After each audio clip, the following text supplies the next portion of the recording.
Good morning, y'all. Welcome back to another video with Brooklyn. It's Monday morning. How are you all? I hope you all had a wonderful weekend. It's August 24th, 2020, and another day that the Lord has made. Let us rejoice and be glad in it.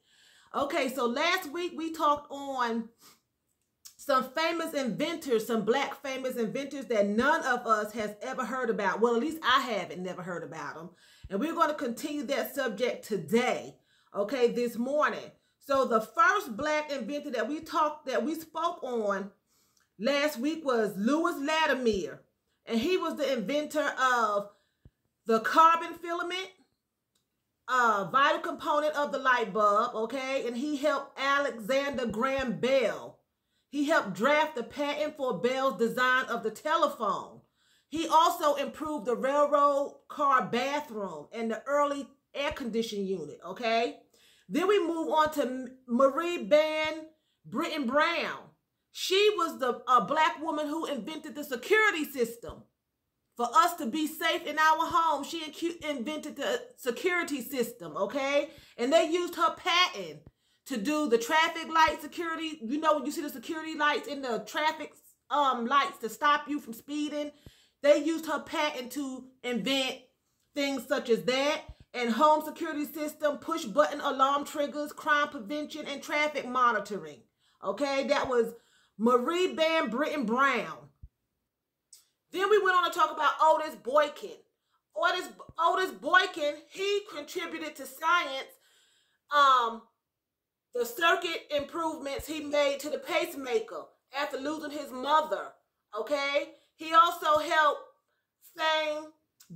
his fame was for the development of the IBM computers, okay? Burglar-proof cash registers, chemical air filters, and electronic resetters used in controlled missiles and other devices, okay? So that was Otis Boykin. And we also talked about two sisters that were famous for inventing, Mary and Mildred Davidson. They invented the sanitary belt, the walker, and the toilet tissue holder, okay? So that's what we talked about last week. So this morning we are going to talk about Drew. His name is Charles Drew, okay? And he was born in 1904 and he died in 1950. He was a physician and a medical researcher. His major developments was the blood bank, okay? Every 2 seconds, someone in the United States needs blood. Thanks to Charles Drew, that blood is available. Drew was a physician surgeon, a medical researcher who worked with a team at Red Cross on groundbreaking discoveries around blood transfusions. In World War II, he played a major role in developing the first large-scale blood banks and blood plasma programs. He also invented and get ready because this name is pretty charming, bloodmobiles. He invented the bloodmobiles. Charles Drew, a black man, invented the bloodmobiles. These are the refrigerated trucks that to this day safely transport stored blood to the location where it is needed the most. Drew was one of the most prominent doctors working in his field and one of the only African Americans during a time when blood donations were still separated along lines of race. Okay, so that means they kept black blood, which all blood is the same, is all red, and you can't tell it apart.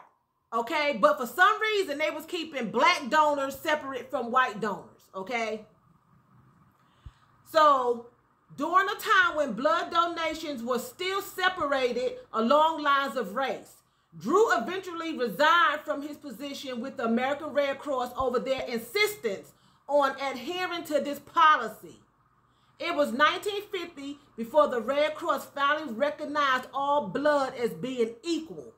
Okay, so they finally recognized it. The Red Cross that we all make donations to finally recognized that blood is all the same. Okay, black blood that comes out of my body and blood that comes out of a white person's body, a Mexican body, an Indian body, it's all the same. Type O, negative, whatever, negative, B positive, A, We all have the same blood. And they didn't recognize it until he died. He died in 1950, and finally when he died, they recognized that all blood is equal. And I think that's a shame. Excuse me, everybody. It's just a little warm this morning. I think it's a shame that people don't get recognition for their contributions until after they die. They become more famous after they die, and that's sad. You know, that's so sad. And then until this day, I have never heard of Charles Drew having anything to do with blood, having anything to do with being a top surgeon in this field. Nothing. I've never heard of that. You know, like I always say, give credit where credit is due. This man helped save lives. Not just black lives, white lives, Mexican lives, Indian lives. All lives matter. We go back to that. Okay, he just didn't concentrate on us. He helped save lives in every race. And he's saving lives today because of him, Charles Drew, we are able to have blood transfusion and plasma transfusions. You know, he was the first one. He played a large role in developing the first large-scale blood banks and blood plasma programs. Until this day, they pay you to give blood. Y'all gonna hear this fan. It's not working. To give blood, you get paid. I know there's a place here in Winston-Salem. I never did it. I want all my plasma and blood. But they pay you like $200 to give plasma. You know? And he played a major role in that. So do not forget Charles Drew if you ever have to have a blood transfusion, or you have to help someone with a transfusion, or you have to give or get plasma. Remember Charles Drew. He made it possible for us to be able to be healthy and to live long lives. You know, then we're going to talk about Elijah McCoy. He was born in 1843 and he died in 1929. He was an inventor. His major developments were lubricators that revolutionized steam engines and railroad industry. Often regarded as one of the most famous black inventors ever, McCoy was credited for 50 inventions over the span of his career. In an effort to improve efficiency and eliminate the frequent stopping necessary for lubricating of trains, McCoy devised a method of automating the task. In 1872, he developed a lubricating cup that could automatically dip oil when and where needed, vital in avoiding sticking to the track. The lubricating cup met the enormous success and orders for it came, the lubricating cup met with enormous success and orders for it came in from railroad companies all over the world. It was so popular that when other inventors attempted to steal his idea and sell their own versions of the device, companies were not fooled. They insisted on the authentic device, calling it the real McCoy. So that's where we get that term from, the real McCoy. You be like, oh, that's a fake diamond, but that one right there, that's the real McCoy. That's the real McCoy. That's where we got that saying from. Oh, that's the real McCoy. Oh, she the real McCoy. She ain't no fake. Oh, he the real McCoy now. He is honest and true. That's the real McCoy. From this man right here, Elijah McCoy. He invented the lubricant to help trains stop sticking to the tracks. Okay, he developed the lubricating cup that could automatically drip oil, not dip, drip oil, when and where needed. Vital in avoiding sticking to the track, okay?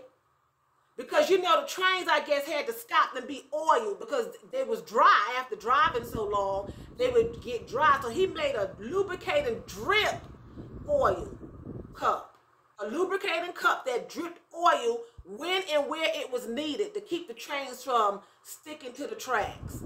Now, I know that he was not given, well, he was given credit for it, evidently. They called it a real McCoy, but I never heard of him. I've never heard of where the saying the real McCoy came from.